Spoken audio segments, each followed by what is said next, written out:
We're in lockdown number 2. It's gorgeous weather today, as you can see, but we've got a lot of snow and there's no wind. We're managing to do a little bit of ski touring, but no windsurfing because we can't really go anywhere. And where I can go, it's not very good and there's not any wind anyway. So I thought the other day I would do a review on my Simmer Quantums that I bought last year in 2020 because there seems to be very little out there of real life reviews of people having boards like this and their experience of them, so I thought I'd do a quick review. Quick bit of history: I was stopped windsurfing in 1999 and picked it back up 2 years ago. So I had to get all my kit from square one.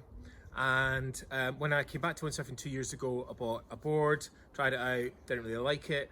Then I bought a stubby wave board and another stubby sort of free ride board, but they were okay. Didn't think they were great, to be honest. A lot of hype around the stubbies. And I think the difficulty is it's hard to get boards to try before you buy. Certainly in Scotland it is, it's really difficult.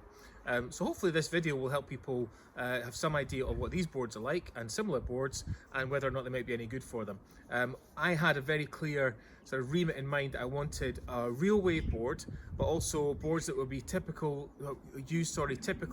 for onshore conditions and not perfect conditions, and a bit of blasting, bump and jump, wave swell. That's the sort of stuff I sail in. Sometimes get some really good proper waves like in Tiree in Scotland, but a lot of the time it's wave swell or onshore wave conditions. So I bought the Simmer Quantum 115 and the Simmer Quantum 95.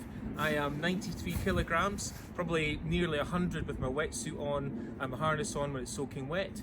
And I find that the Quantum 115 is perfect for me, 5'8" down to my 5'3". My 5'3" on it is absolutely superb, and gives me a bit of extra float. You know, if I want to be of a smaller sail and it's decent waves, then it's fantastic. Nice and wide, 66 centimeters wide, so it's that sort of modern wide design, really compact. And then the 95, exactly the same, just different proportions, 61 wide and 227 long, but 95 litres. So I've sailed that from 5'3" down to absolutely maxed out in a storm on the 4.2, say 50 knots of wind, and with my weight on it, that's absolutely perfect. They're all the same in terms of fin boxes. So you've got 5 fin boxes to choose from. You can have them set up. I have as a tri-fin, a twin, or a quad. I've had a quad, didn't particularly like it, but that's just me. And I find this thing set up, or these boards set up as tries, for me anyway, and the type of sailing I do, absolutely superb.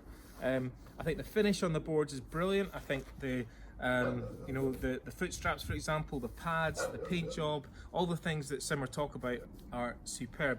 One area I would say is not great is the design of the fin box, the fin, where the screws screw into the fin. I'm not going to bother taking the fin out, but it's a very shallow lip that the screws catch into, and sometimes if I'm just jumping on the boards as I'm going out, when it's shallow in the beach, if the fin hits the sand too much, you can just pull the fin out. Now you can say that's quite good because then it's saving the fin box, but I'd probably prefer if it was a bit stronger, so I'm going to try and do something to beef the fins up a bit in that respect. But on the whole, really good. Really versatile boards, dead easy to sail, and a lot of fun. I think for me that's the biggest thing. I've got a job, I've got family, I don't get to sail all the time, and when it is windy and I want to get out there, then these boards are superb. They enable me to make the most of the conditions when it's not perfect. So I can't recommend the Quantums enough. Enjoy. Okay, so I've tried to be, relatively short and sweet in this video about the Simmer Quantums and not waffle on too long.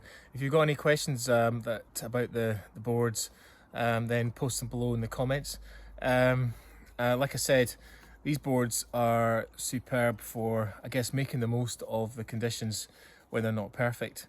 And I think that's what most of us sail in, a lot of the time, unless you sail in places like Hawaii or, there's certain places around the world. But certainly for me, in Scotland and the places I sail where there's some good conditions, but it's onshore or it's wave swell or it's real mushy waves, even if it's sort of cross on, cross off, then these boards excel. That's really what they're built for, and I think they just mean that you can get maximum fun out of the time that you've got to sail, which is just superb. So I love them. I think after having spent 2 years, I guess, trying to work out the right boards for me for wave swell sailing, if you get what I mean, just that all round sort of wave sailing stuff, then these are the ones for me. I love them. I've got no intention of changing these. A lot of my friends keep saying, oh yeah, you'll be changing them soon, but I definitely won't. I think they're absolutely superb. They're also, I didn't say, is they're pretty fast. You know, they are wave boards, but they're really quick, and I guess that really helps in you know, going up for jumps. You got loads of speed. You got loads of speed down the wave as well. So easy to do transitions. But yeah, I think they're superb. Really good. So can't recommend them enough. Should definitely consider them if you're thinking of a sort of good all-round waveboard that's sort of real life, real waveboard. All right, hope that helps people in understanding more about these Simmer Quantums, because they're really good.